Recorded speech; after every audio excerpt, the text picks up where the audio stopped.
Assalamualaikum Bang Dullah.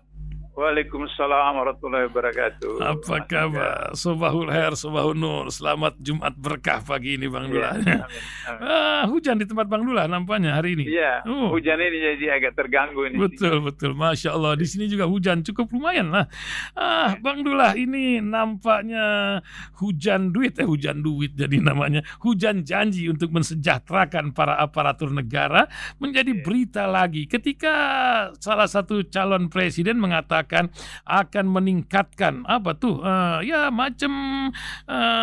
kompensasinya lah terhadap ini. Tapi di berita ini diingatkan bahwa para pejabat yang korupsi itu umumnya bukan orang miskin. Itu yang menjadi pertanyaan juga.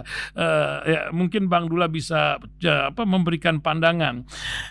Juga ada berita ya dari New Zealand baru-baru ini, ada anggota parlemen di Selandia Baru itu cuman ngutil barang sikit lah gitu ya di supermarket, dia lupa barang, CCTV menangkapnya, langsung mengundurkan diri itu. Kapan negeri kita bisa begitu Bang Dullah ya? Dan juga nampaknya bansos menjadi masalah ini ketika beras lagi diimpor 3 juta ton. Nah, luar biasa, selalu di menjelang hari-hari di injury time. Nah, dan isu tentang menteri yang gonjang-ganjing, apakah dari ring 1 Bang Dullah sempat mendengar apa yang akan terjadi pasca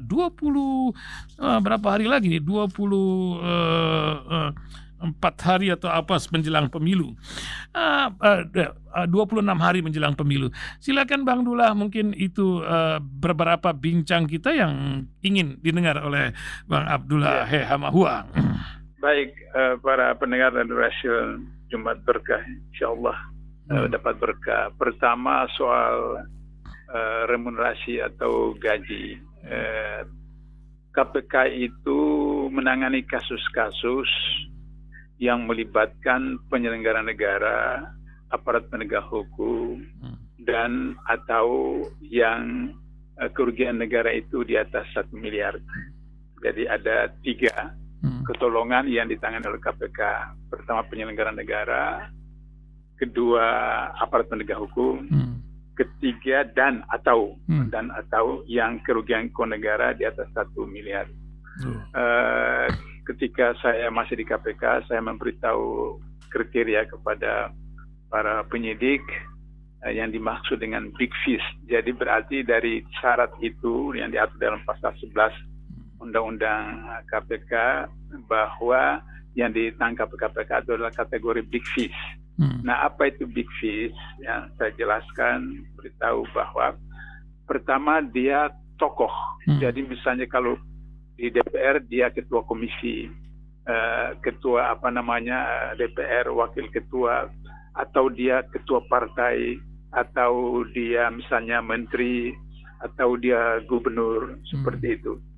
Sebagai satu pelajaran bagi masyarakat, maka dia diproses meskipun yang dikorupsi itu katakanlah cuma sekian puluh juta atau sekian ratus juta. Yang kedua, nilainya besar meskipun cuma bupati, wali kota di Papua atau di Kalimantan. Tapi kalau misalnya sampai miliaran, kerugiannya itu bakal masuk big fish, seperti itu. Dan yang ketiga, dampaknya itu luar biasa. Meskipun dia tidak terlalu kerugian besar, tapi dampaknya itu luar biasa, itu juga masuk big fish. Contoh yang ketiga ini adalah kasus di Bol, Sulawesi Tengah. Sebenarnya kerugian negara yang dilakukan oleh salah seorang anggota DPR yang ketua agama Buddha itu saya lupa lagi siapa itu. Itu cuma sekian ratus juta. Tapi dia membeli tanah rakyat itu dengan cara memaksa sehingga seakan-akan dirampok, sehingga kemudian rakyat itu dirugikan. Jadi itu dampaknya seperti itu. Nah, jadi berdasarkan itu maka kemudian orang yang ditangkap oleh KPK itu adalah memenuhi 3 unsur itu. Saya berikan contoh, misalnya Ketua MK ditangkap oleh KPK itu gajinya 1 bulan 100 juta. 100 juta 1 bulan. Nah, ini yang disebut dengan corruption by greedy. Ada yang disebut corruption by need, itu adalah PNS. PNS itu kalau KPK mau tangkap itu 70% dari sekian juta PNS itu ditangkap KPK. Tapi itu tidak. karena korupsinya karena kebutuhan. Gaji pegawai PNS itu ya untuk 10 hari seperti itu, kemudian mati lagi dan seterusnya. Tapi itu karena kebutuhan. Tapi yang ditangkap KPK itu bukan orang yang korupsi karena kebutuhan. Orang yang ditangkap KPK adalah korupsi karena serakah. Jadi 100 juta itu masih korupsi, itu serakah. Kami tangkap ketua DPR, gajinya itu 80 juta bulan. Itu serakah 1 bulan. Atau yang paling terakhir itu ada Rafael eselon 3 di Kementerian Keuangan. Itu take home pay-nya 1 bulan 51, sekian juta. Jadi tidak ada yang ditangkap KPK yang gajinya itu di bawah 50 juta, tidak ada. Tidak ada. Artinya bahwa orang yang ditangkap KPK itu bukan orang miskin. Disitulah maka kemudian Prabowo tidak mengerti persoalan. Sehingga demikian mengatakan bahwa gaji pejabat dinaikkan. Yang ditangkap itu semua adalah orang di atas 50 juta. Kalau mengatakan bahwa gaji PNS, itu boleh ditingkatkan, gaji guru ditingkatkan, gaji guru honorer, pegawai honorer, itu baru. Tapi kalau pejabat itu tidak ada yang di bawah 50 juta gajinya 1 bulan. Itu yang ditangkap KPK. Itu satu. Oleh karena itu maka dalam salah satu buku saya katakan bahwa yang penting itu bukan nominal dari gaji itu, tapi gaji itu menyejahterakan. Jadi sejahtera prinsipnya. Jadi misalnya dia cuma terima 10 juta tapi sejahtera. Dia terima 50 juta tapi tidak sejahtera, untuk apa? Nah, bagaimana caranya untuk sejahtera itu adalah gaji setiap bulan itu tidak dibayar, tidak ditransfer 100%. Tapi mungkin 60%, mungkin 70%. Sisanya 40% atau 30% diapakan? Dikonversikan. Kemana? Pendidikan anaknya dari SD sampai universitas gratis. Pengobatan di dirinya, keluarganya dan semuanya itu gratis tanpa BPJS. Seperti itu. Nah, sehingga begitu maka dia sejahtera seperti itu. Itu persoalan soal gaji seperti saya 4 tahun Mas Angga sebagai wakil ketua KPKPN yang memeriksa kekayaan penyelenggara negara. Jadi saya tahu betul berapa gaji eselon 1, eselon 2 dan seterusnya seperti itu. Itu yang pertama. Yang kedua masalah anggota DPR Parlemen Sri Lanka. Ini New Zealand. New Zealand, Selandia Baru. Ini etika masalah. New Zealand, Selandia Baru. Jadi saya sudah pernah kemukakan beberapa waktu yang lalu bahwa seorang Menteri Keuangan Jepang sekitar 5 tahun yang lalu, dia makan di restoran mewah. Dia bayar dengan uang sendiri, gaji.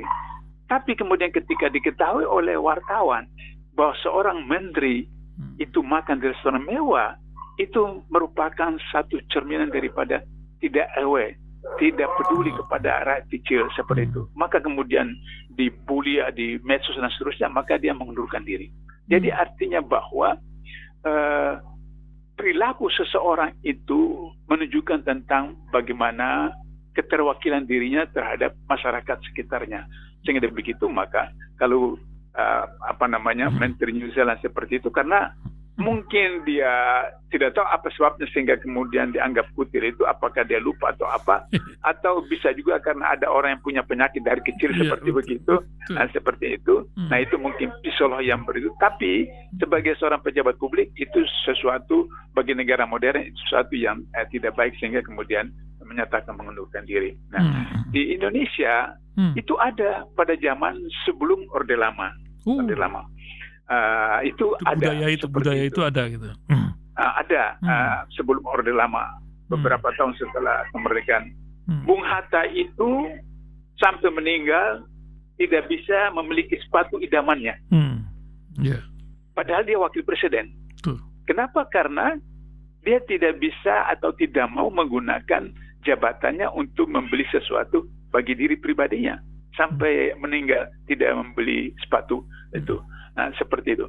Atau misalnya kemudian ketika perdebatan beliau dengan Soekarno tentang prioritas pembangunan nasional, beliau ingin prioritas pembangunan nasional adalah pendidikan, sedangkan Soekarno menginginkan politik. Perdebatan akhirnya kemudian merasa tidak cocok mengundurkan diri. Itu Bung Hatta. Begitu juga misalnya Pak Nasir, Perdana Menteri pertama NKRI, merasa tidak cocok dengan Soekarno dalam soal menyiapkan rancangan undang-undang pemerintahan daerah. Kemudian Pak Nasir mengundurkan diri dan pada beberapa waktu pejabat-pejabat waktu itu seperti demikian. Nah sekarang ini karena sistem kita itu sudah dipengaruhi oleh kehidupan yang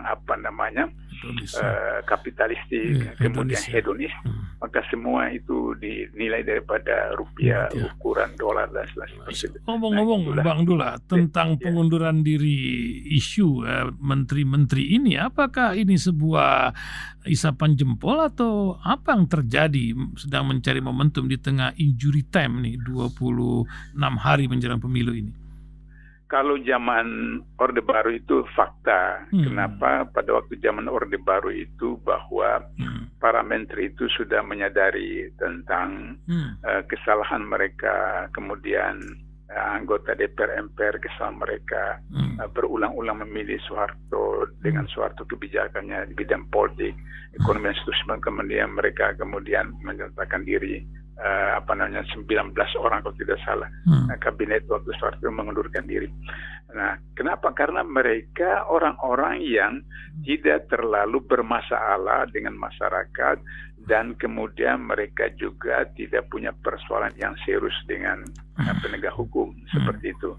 Kalau hari ini yang biasa saya katakan, mereka ini semua adalah statusnya ada rawat jalan. Apakah rawat jalan di KPK, rawat jalan di Kejaksaan, atau rawat jalan di kepolisian.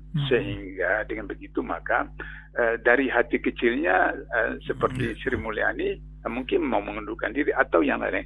Tapi kan semua dalam status rawat jalan. Kenapa Sri Mulyani itu mau jadi Menteri Keuangan dari Jokowi 2 periode? Karena diminta oleh Jokowi untuk kembali dari Amerika. Dari World Bank seperti itu. Sementara Sri Mulyani punya kasus ketika Menteri Keuangan waktu SP, kasus Bank Senturi.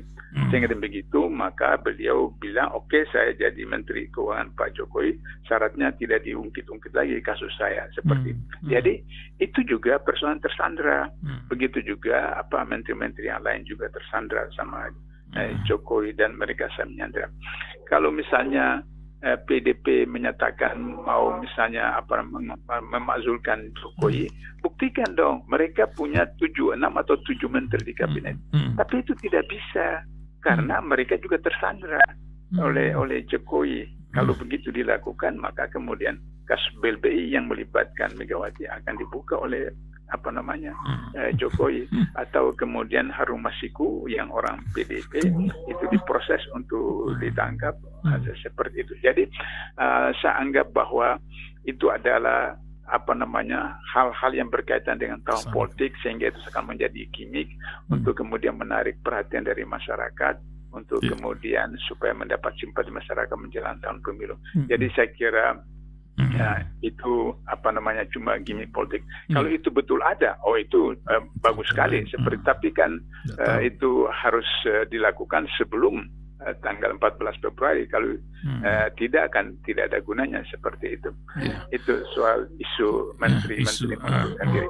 Tambah cie boleh Bang Dula tentang ini ada berita nih BRIN. Ini kan BRIN lembaga peneliti nasional ini dipilih dulu pemikirannya tuh menyarankan referendum terkait pemindahan ibu kota negara. Kan sudah ada undang-undangnya. Nah ini sebuah ide referendum tuh ada juga yang mengatakan ini dikaitkan dengan yang lainnya karena bangsa ini melenceng daripada pondasi dari dasen atau asal usul pemikiran bangsa ini. Apakah mungkin dengan referendum negeri ini pernahkah terjadi gitu? Yang pertama di dalam Undang-Undang Dasar 45 ada klausul referendum. Dalam Undang-Undang Dasar 2002 itu tidak ada referendum. Jadi referendum itu sudah dicabut pada Undang-Undang Dasar 2002. Kalau Undang-Undang Dasar 45 itu ada referendum. Sedangkan 2002 tidak ada referendum lagi seperti itu. Nah, kalau itu mau dilakukan maka harus melalui putusan DPR menggunakan hak angket pada presiden, seperti itu. Panjang. Kalau pemazulan, DPR harus setuju dalam pleno untuk pemazulan, dibawa ke MK, MK sidangkan, kalau sudah setuju MK baru bawa ke MPR, MPR putuskan seperti itu. Nah, jadi itu persoalan pemazulan yang diatur oleh Undang-Undang 45 dan Undang-Undang 2002 seperti itu. Nah, kenapa soal IKN seperti itu? Karena IKN itu adalah satu proses bisnis, bukan persoalan ketatanegaraan. Kenapa? Karena kita sedang dalam kondisi COVID-19. Kita utang yang luar biasa. Ekonomi lagi masalah. Kok tiba-tiba kenapa harus pindah IKN? Yang itu bukan sesuatu yang mendesak. Celakanya lagi, Jokowi mengatakan bahwa IKN dipindahkan karena 60% pembangunan itu ada di Jawa, sehingga kemudian pembangunan itu dipindahkan ke Kalimantan Timur. Ini cara berpikir yang sangat keliru. Tidak ada hubungannya pemerataan pembangunan dengan perpindahan ibu kota. Jadi misalnya pembangunan ibu kota datang ke Kalimantan Timur, terus mau diapain pemerataannya sama siapa? Sama siapa? Orang di Papua, orang di Sulawesi, orang di Sumatera? Kan tidak. Itu di Kalimantan. Karena itu benar kalau misalnya Capres 01 mengatakan akan membangun sekian puluh kota seperti Jakarta di sekian provinsi. Itu benar. Itu namanya pemerataan. Sehingga demikian, di kabupaten mereka bangun, kemudian tidak lagi kota provinsi. Nah, atau di provinsi dibangun, mereka tidak lagi ke Jakarta, seperti itu. Jadi tidak ada kaitannya antara pemerataan pembangunan dengan pemindahan ibu kota, seperti itu. Sehingga undang-undang itu dipaksakan oleh oligarki. Tidak memenuhi persyaratan, harus ada uji publik, harus ada penelitian dan seterusnya seperti itu. Itu tidak dilakukan. Kenapa? Karena oligarki. Tanah di Kalimantan Timur itu salah satu capres Prabowo itu kan punya 340.000 hektar punya tanah sana. Kemudian 9 naga. Jadi soal bisnis seperti itu. Nah, sampai sekarang itu kan baru cuma sekian persen yang dibangun, dan kemudian masih Jokowi kampanye untuk dalam teori manajemen yang benar bahwa disebutnya planning. Semua ilmu modern di kampung manapun di dunia itu dimulai dengan planning. Artinya planning itu sudah diperencanakan, bagaimana anggarannya, bagaimana pelaksananya, bagaimana kontrolnya, sampai bagaimana finishing. Oh, ini sudah 2 tahun sekian lama ini masih baru mau kampanye dapat investasi. Berarti planningnya tidak betul seperti karena dipaksa oleh oligarki seperti itu. Jadi oleh karena itu maka benar kalau misalnya Anies mengatakan kalau mereka terpilih tidak diteruskan, tapi kemudian dibangun kota-kota di provinsi lain supaya kemudian tumbuh pusat ekonomi baru di masing-masing provinsi, sehingga kemudian terjadi pemerataan seperti itu. Ya. Tentang KPK, Bang Dullah, dengan paku integritas kemarin tuh saya jadi ingat ada 93 pegawai KPK yang disidang etik oleh Dewas baru-baru ini. Sementara 75 penyidik terbaik KPK dipaksa untuk tes wawasan kebangsaan sampai stempel radikal. Apa yang terjadi dan apakah dengan semangat baru ini yang ketua KPK baru ini bisa melakukan sebuah kickback kembali kepada asal KPK atau bagaimana, Bang Dullah? Mas Ihsan, baca nggak artikel saya kemarin? Oh iya sedikit. Gimana, Bang Dullah? Saya nggak kirim. Belum kirim ke saya belum. Iya, jadi setelah acara paku integritas di KPK itu, terus kemarin saya buat artikel, judulnya adakah pantaskah KPK yang sekarang bicara integritas? Nah, gitu. Jadi mereka bicara integritas, sementara komisioner KPK semua tidak berintegritas. Coba ketua KPK ditangkap, kemudian wakil-wakil ketua itu terlibat. Kan lucu, ketua KPK terlibat dengan kasus Kementerian Pertanian. Lantas kemudian sekian dari tahun 2021 sampai 2003 berarti 2 tahun. Masa tidak ada pimpinan yang lain tidak tahu? Saya 8 tahun di KPK, dalam sebagai penasihat, semua saya tahu. Karena informasi rapat rutin, setiap pekan rapat pimpinan. Jadi tidak mungkin selama 3 tahun itu atau 2 tahun lebih itu, pimpinan KPK yang lain tidak tahu bahwa Firly bermain seperti itu. Nah, sehingga dengan begitu maka saya biasa katakan mana-mana, Nawawi, PLT Ketua KPK sekarang ini adalah komisioner KPK yang paling kecil dosanya dari 5 orang itu, yang paling kecil dosanya. Yang paling kecil dosanya adalah karena dia tahu, dia protes tapi tidak berani protes. Dia curhat kepada pegawai KPK. Jadi pegawai KPK itu mengatakan, loh, ini kok kita yang dicurhati sama pimpinan seperti itu. Nah, seperti itu. Nah, oleh karena itu maka kemudian forum kemarin itu kan seharusnya 3 capres itu yang mempresentasikan program mereka, kegiatan mereka, dan seterusnya. Kemudian ada diskusi, ada debat, wartawan bertanya, dan seterusnya. Sehingga kemudian bisa tahu. Tapi kemudian justru digunakan oleh pimpinan KPK untuk kampanye. Seakan-akan bahwa mereka-mereka ini yang harus seperti anak-anak SD, SMP, SMA dikampanyekan.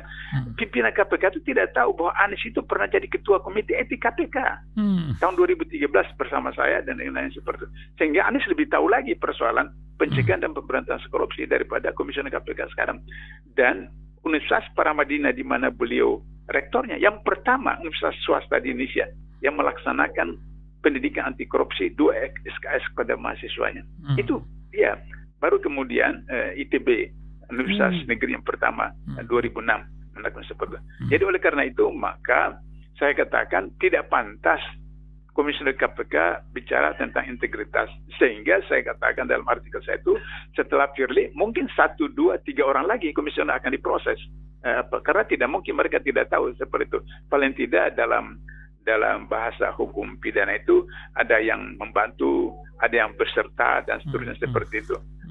Itu barangkali sehingga begitu maka untuk bisa menebus dosa-dosa KPK dalam 4 tahun ini, maka Pak Nawawi harus betul-betul tunjukkan untuk menebus dosa-dosa mereka selama 4 tahun untuk agar supaya indeks persepsi korupsi yang sekarang 32 bisa naik lagi mungkin 34, tingkat kepercayaan masyarakat kepada KPK hari ini nomor 5 itu bisa naik lagi mungkin nomor 4, nomor 3, nomor 2 dan kembali kepada masa-masa dulu selalu nomor 1 seperti itu. Nah, kemudian kasus-kasus besar bisa diproses seperti itu yang akan datang, sehingga kemudian sisa 10 bulan ini bisa dimanfaatkan optimal oleh komisioner KPK yang sekarang sebelum ditangkap 3 orang atau 2 orang lagi seperti. Terima kasih Bang Dullah pagi ini telah menemani kita di bulan Rajab yang luar biasa ini. Terima kasih Bang Dullah, sehat selalu. Assalamualaikum warahmatullahi wabarakatuh. Waalaikumsalam warahmatullahi wabarakatuh.